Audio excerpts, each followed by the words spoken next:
Did you know that March is Women's History Month, National Nutrition Month, and National Kidney Month? It is basically a month honoring everything that is Melanie and the Kidney Dietitian.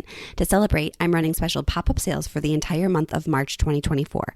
To stay informed, make sure you are on my email list. You can get a free kidney-friendly snack list and subscribe to get all the details of these special sales all month at www.kidneystonefreebie.com. That is www.kidneystonefreebie.com. Welcome to the Eat Away Kidney Stones podcast. I'm your host, registered dietitian and kidney stone expert, Melanie Betts. After learning a ton about kidney stones and helping people prevent stones at the University of Chicago, I was fed up with all the terrible advice people were finding online. So I decided to do something about it. The Kidney Dietitian was born. This podcast is for people who want to learn what actually works to prevent kidney stones and still enjoy life, eating, and their favorite foods. Let's dive in.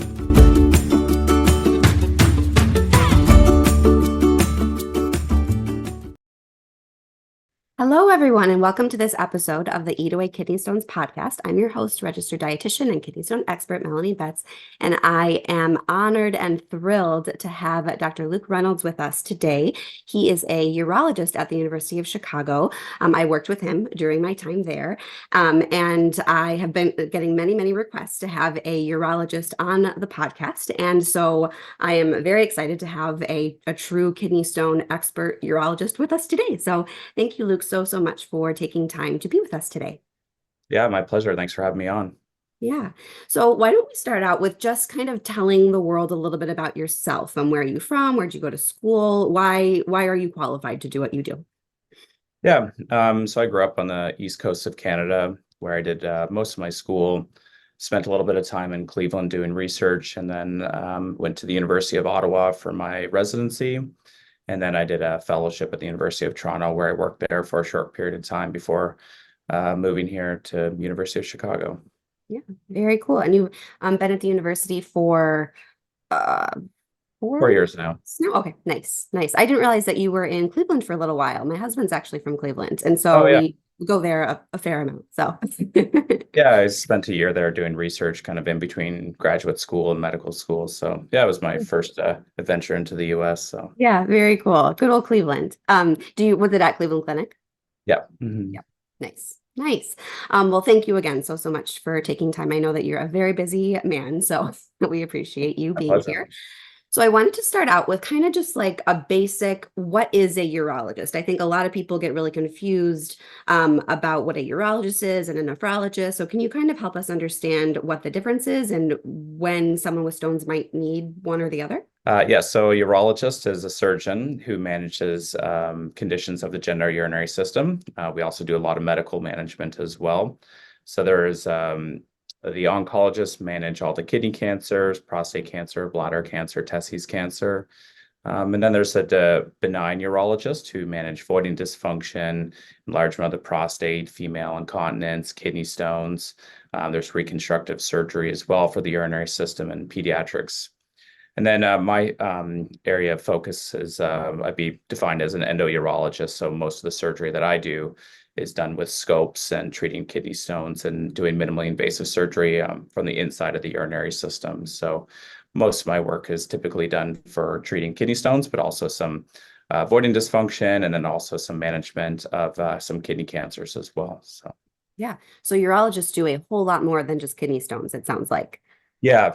It's stones are probably one of the more common things that a urologist will see, especially as a general urologist. And in my practice, it's almost exclusively what I do is just treat kidney stones and primarily on the surgical side of things. And I'm in a very fortunate setup here is that I have nephrologists who are able to help me with the medical management of stone disease. And that's really the defining feature between a urologist and a nephrologist is if we do the surgeries, and they will help with the medical management of stone disease. And it's really particularly important for more complicated patients and patients with recurrent stones, patients who have systemic disease, and stones are a consequence of that. So that's really when I'm able to lean on my partners, and it can be really beneficial for patients.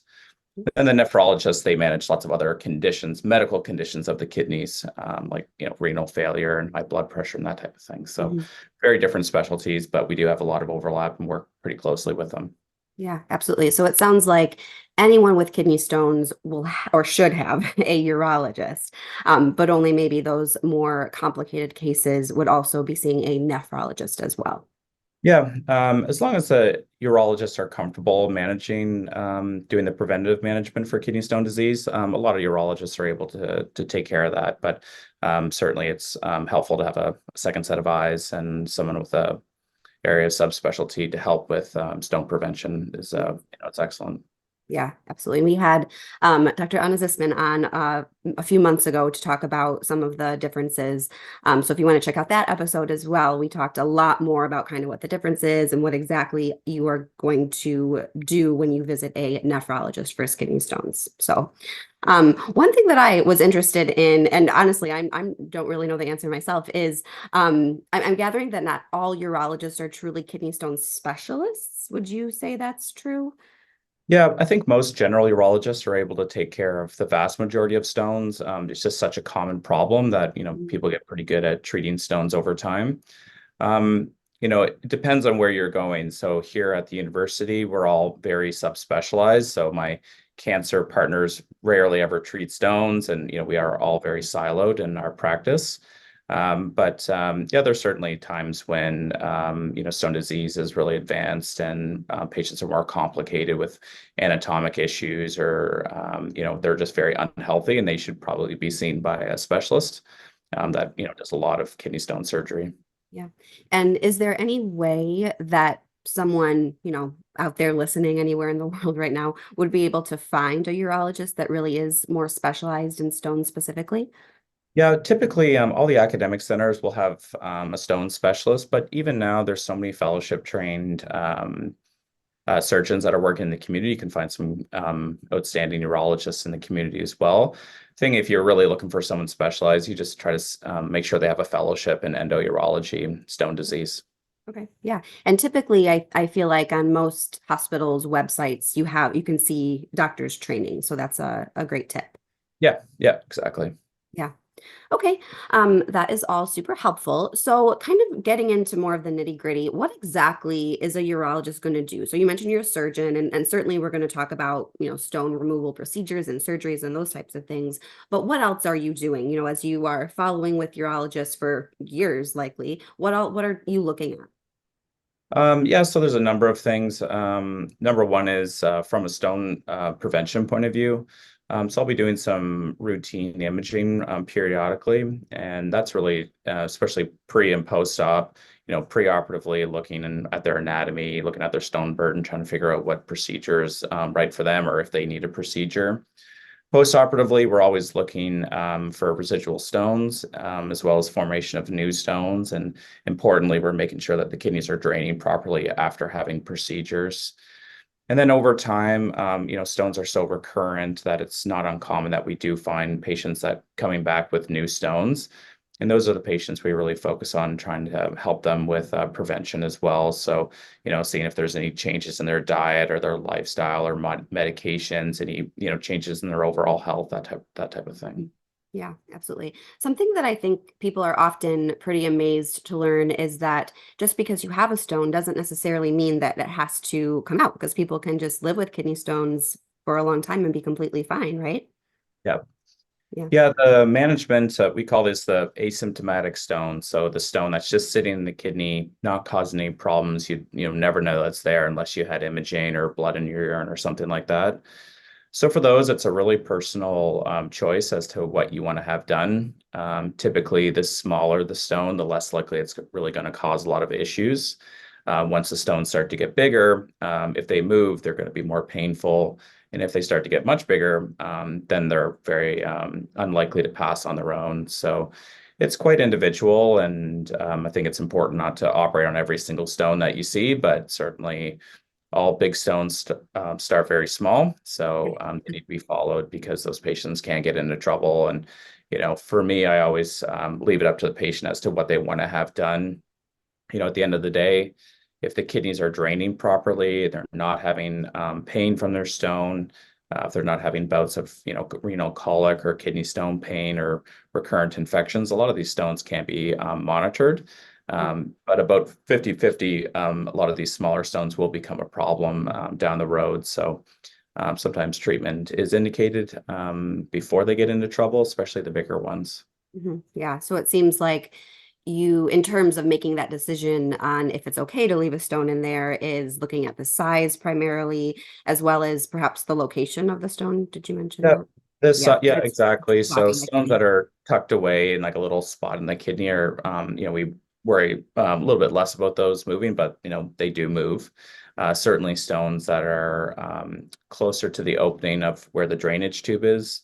If they're sitting in the renal pelvis, those are stones that are much more likely to cause issues. And certainly any stones that have started to move or are in the ureter, those we typically will recommend treatment. Yeah. And then any Yeah. stone that's causing obstruction, so if the kidney is not draining properly, those patients need Not to a be good. treated. Yeah, Yeah. that you lose kidney function over time once your kidneys get blocked. hmm Yeah. I definitely want to get those blocking stones out, I Yeah. imagine. Typically, they're extremely painful, so patients want to have them treated. But once in a while, you'll find a patient. It's not super common, but the kidney's not draining properly. The stone's been there for a while, so they don't really feel it as much anymore. But those should still be treated. Yeah. Yeah. Seems like you do a lot of different things for patients. It's not just being a surgeon and going in and getting out stones. You're looking at lots of different things. So do you have any tips for patients to kind of make sure they're getting the most out of their urology appointments for these sort of routine follow-ups, or I suppose before a procedure as well? Kind of, what questions should they be asking, or what should people make sure that they know about their stones? Yeah, that's a good question. I think number one is make sure they understand, where the stone is, make sure it's not obstructing. It's good to know the actual size. And it's also important to know the size based on what type of imaging tests you've had done. X-ray, ultrasounds, and CT scans can all kind of give slightly different measurements. So that's kind of helpful, especially if you're, seeing somebody else down the road.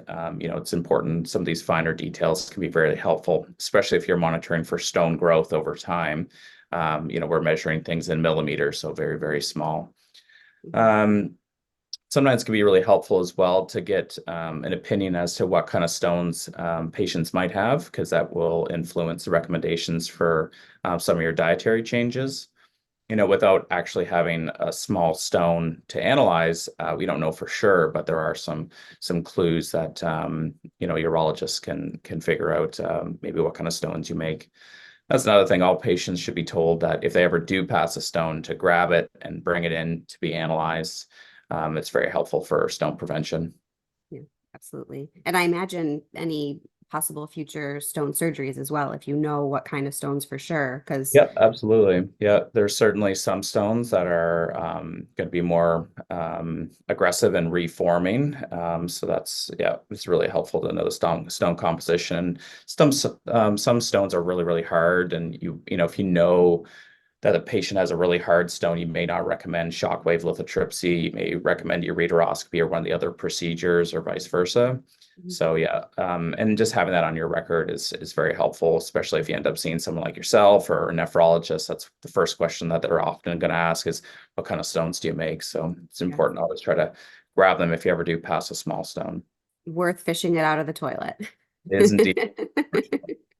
Yes. Okay. Very cool.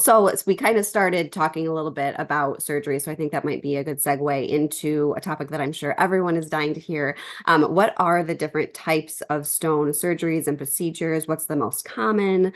Kind of give us the lowdown on how to get stones out of us. Yeah. So there's really three main ways that you can treat stones. So apart from you passing a stone on your own, the least invasive treatment is shockwave lithotripsy. So this has been around since the 80s. It's evolved quite a bit over time, but the premise is still the same. So patients either get sedated or have a general anesthetic, and with them asleep, we send these acoustic sound waves through the back. And the idea is that it breaks the stone up in the kidney into tiny little pieces, and then your body's able to pass those. So that's successful for a lot of patients. They just have to be properly selected. It's not necessarily the best treatment for large stones or really hard stones, or patients who you're really trying to get as stone free as possible. But shockwave is the least invasive, probably has the least complications overall. And The data is not exactly clear, but most patients would prefer shockwave over undergoing some of the other procedures, and just because it's less painful. But it's not for everybody, not for every stone. So there's What lots of are little what are some nuances. of the harder stones where shockwave might not be the best option? Yeah, so for calcium oxalate monohydrate stones, it doesn't work quite as well. We typically don't do it with brushite stones either. And then uric acid stones you can't see on X-ray. So, and that's typically how you target stones when you're doing shockwave is you use X-rays in the procedure to target where you're delivering your shocks. So if you can't see the stone, you can't treat it. So, Yeah, interesting. Okay. yeah. All right. What's the next procedure? Yeah, so that's shockwave. And then the next procedure in terms of invasiveness is ureteroscopy. And that's the most commonly performed procedure for treating stones now in North America. And this is done with the patient's asleep. So you have a general anesthetic. And with you asleep, we pass a small scope through the urinary systems. So up the urethra, into the bladder, and then up the ureter. And that's the tube that drains the kidney. And then that's typically where the stones are either stuck or you pass the scope all the way up into the kidney where the stones are sitting. And then you can treat the stones using a laser. So there's different types of lasers and different types of scopes, but the premise is they're very, very small scopes, just a few millimeters in size. The laser is less than a millimeter in size, and you pass a scope up to where the stone is, and then you use laser to break the stone up into little pieces. Yeah. There's different ways to treat the stone itself. You can break it into small little pieces and pull the pieces out with a basket, or you can whittle the stone down into tiny little fine dust that your body's able to pass. So that surgery is quite successful. Most patients are able to have their stones treated in a single sitting. Some people need to come back for a second procedure. Sometimes the anatomy is just not very accommodating on the inside. It's just challenging to get all the stone out. Some patients have really large stone burden. They need a second procedure to try to clear them all out. So that surgery is very non-invasive. There's no cuts in the skin. Like I said, the scope just goes through the urinary system, and patients typically will go home the same day. It depends on the stone, but most of these operations are less than an hour, so it's a day procedure. So The recovery. say after you break up, whether it's shockwave or ureteroscopy, it sounds like you often are breaking up the stones if you can't get them to dust. So does it hurt to pass all of those little tiny stones after the procedure? Yeah, hopefully not. Typically, if you did a good job, the stones are going to be so small, they'll just come out in the urinary system afterwards. Perfect. But patients can have a lot of pain after this procedure. So it's a lot of irritation to the urinary system.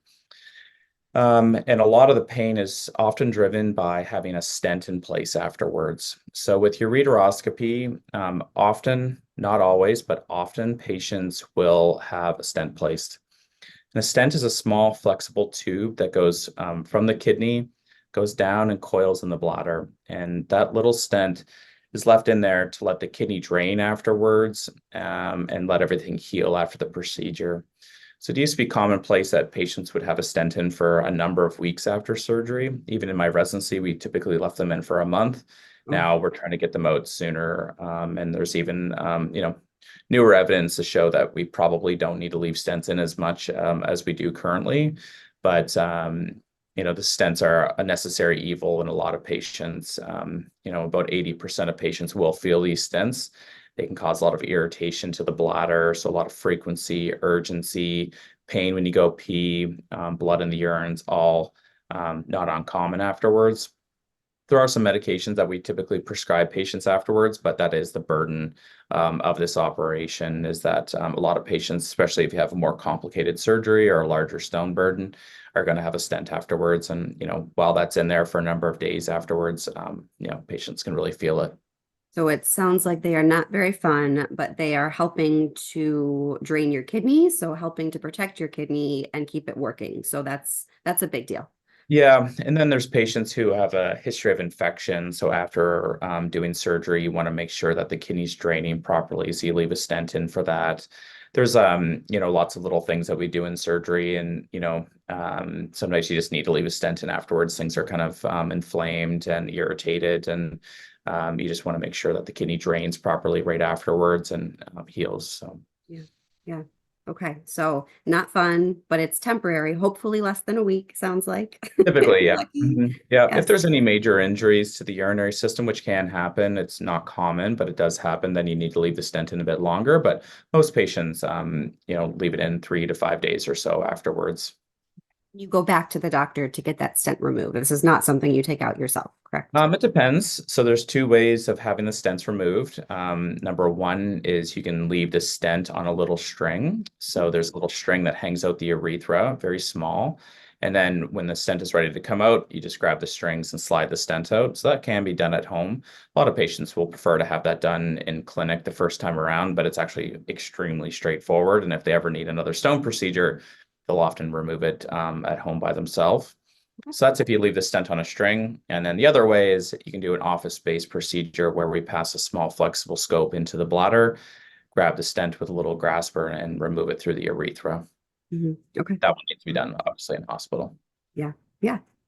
All right. So anything else about uroscopy before we move on to the No, one? it's a great option for a lot of patients, just where it's so minimally invasive. So great surgery, and typically will be successful with a single procedure. But one of the major limitations with ureteroscopy is being able to treat larger stones. So a large stone is typically described as anything over 2 centimeters in size. So once you have a larger stone, then you're starting to look at it having a procedure done called a percutaneous nephrolithotomy. So this is a procedure that's done by making a small incision in the back. So again, you're asleep for this. Make a small incision in the back, about an inch or so, and then you place a special needle through the skin and through the muscle, actually right into the kidney. And then we create a track that's big enough to put a fairly good sized scope right into the kidney. And that allows you to crack the stone and importantly, suck all the fragments out as well. So that's a really great operation for larger stones, but it's a bit more invasive. And so anything that's more invasive comes with some more risk. So we try to reserve doing that procedure for patients who really need it, who have bigger stones or stones that you just can't treat with ureteroscopy. There's lots of indications to do a percutaneous nephrolithotomy or PCNL, but it's typically just the larger stones or infection stones or someone that you can get stone free with ureteroscopy or with shockwave. That's really when it's a great operation.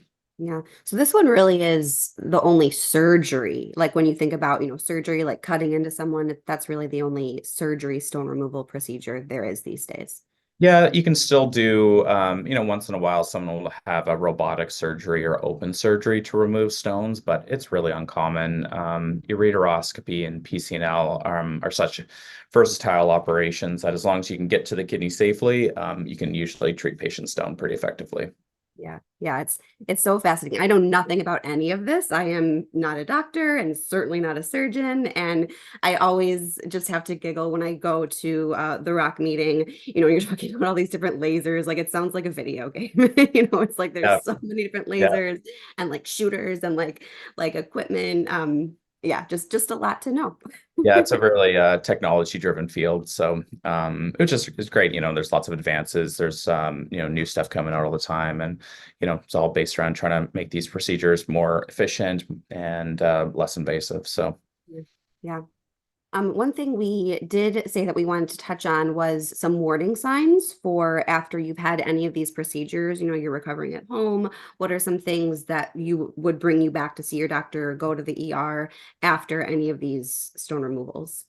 yeah, yeah. So one of the common things that patients will have after having these procedures is pain. So if your pain's not controlled, then you need to come in and, be managed. Extreme pain is always one of those concerning things like, oh, is something else going on here, or is it just the stent? So that's not an uncommon issue where patients bounce back to the hospital for, is just to be evaluated for pain. Thing that always worries me a lot is fever. So if anybody ever develops a fever after the procedure or is like truly feeling unwell, they need to come in and get admitted, get assessed. Oftentimes they need some IV antibiotics, and that is one of the burden of treating stones is that infection can happen for sure. So we try to minimize that by getting urine cultures beforehand, antibiotics around the time of surgery, making sure that the urine is as sterile as possible. But infection is always a real concern. So anybody with a fever, I tell them to come right back in. With ureteroscopy, the biggest thing is just managing the stent and stent discomfort. But a lot of times the stent symptoms can seem like a urinary tract infection: frequency, urgency, burning, pain when you pee, blood in the urine. And like I said, that's not uncommon and to be expected in a lot of scenarios. But if things don't feel right, then we ask our patients to give us a call. Blood in the urine is a very common thing to see after any surgery in the urinary system. The question is it clinically significant or not? And that's really challenging for a lot of patients to be able to assess that. But a little bit of blood in the urine can make your urine fairly red. So that's not uncommon after having a stone procedure. But real heavy bleeding, or where you can't pee because you've got clots in your bladder, certainly need to come in and get assessed, especially after having a percutaneous surgery. Much higher risk of bleeding in that scenario. It's quite rare to have significant bleeding from a shockwave procedure or ureteroscopy. Very, very uncommon, but it does happen with PCNL. So there are a few percent of patients who will need a blood transfusion or even another procedure from bleeding with PCNLs. So blood in the urine, you mentioned a little bit of blood that is totally normal and expected can make your pee look pretty red. So, Yeah, we're not talking a little pink here, like pretty red, right? Yeah, exactly. Yeah. So, so that's nothing to be concerned about unless it sounds like unless it's associated with some of these other symptoms, or it's like clots, like you said, or like Yeah, exactly. And then the yeah. standard stuff, like if you're having, chest pain or shortness of breath and that kind of stuff, you certainly need to come in and get evaluated. Even though kidney stone surgery is relatively minor on the scale of things that we do, the anesthetic is an anesthetic, and there still can be complications. So Absolutely. the other thing I wanted to mention is if you were passing a stone at home, typically the presentation of having a kidney stone is very, very painful. Men and women will say it's the worst pain they've ever had. Some of them will even compare it to having children. So, very, very painful, associated with nausea, vomiting. If you're having that type of pain, you need to go to the emergency department and get checked out, make sure it's, nothing other than a stone, and but also have your pain treated, your nausea treated. And afterwards, most stones will pass as long as they're small, and you can go home and take medication. But the patients who have intolerable pain, they should be evaluated and consider having treatment. But one thing is that if you are passing a stone and you have a fever, you have to come into the emergency department. That's treated very differently. We take that very, very seriously. So anybody with a stone that's causing obstruction and having a fever needs to be evaluated right away. And I would imagine any fever, even a very low grade 99.1 fever, you've got to come in, right? Anybody who's coming in with an obstructing stone and is feeling sick or feverish, we treat that pretty seriously. In that scenario, we don't treat the stone right away. What we do is we drain the kidney. So we put a stent in, let the kidney drain, treating the infection, and then once the patient's well, then we can go ahead and treat the stone. Mm-hmm. Yeah. Whew, so much to know. This is a great episode. Thank you so much. So as we kind of wrap up here, are there anything else that you desperately want the world, people out there with kidney stones to know? Well, it's big thing is do whatever you can to prevent them from recurring in the first place. Once you know that you have stones, it's just so important to do what you can to try and eat well and drink lots of fluids, and to try. It's like a grind. It's a daily thing that you really have to work at to try and prevent these from coming back. So that's why I'm here. Yep. Awesome. Well, thank you again so much for your time, Dr. Reynolds. We appreciate you being here. If people do, so you are in Chicago at the University of Chicago. So if people happen to be in the Midwest and want to work with you, how could they reach you? Yeah, it's just through our online portal. You can make appointments. Mm-hmm. Okay, awesome. Well, thank you. Have a wonderful day. Yeah, my pleasure. You too. Thank you for listening to today's episode. For more help with kidney stones, check out my website, www.thekidneydietitian.org. For more personalized help from me, check out my online course, Kidney Stone Nutrition School. VIP enrollment includes help directly from me. I can't wait to see you there and help you prevent kidney stones. Have a great day.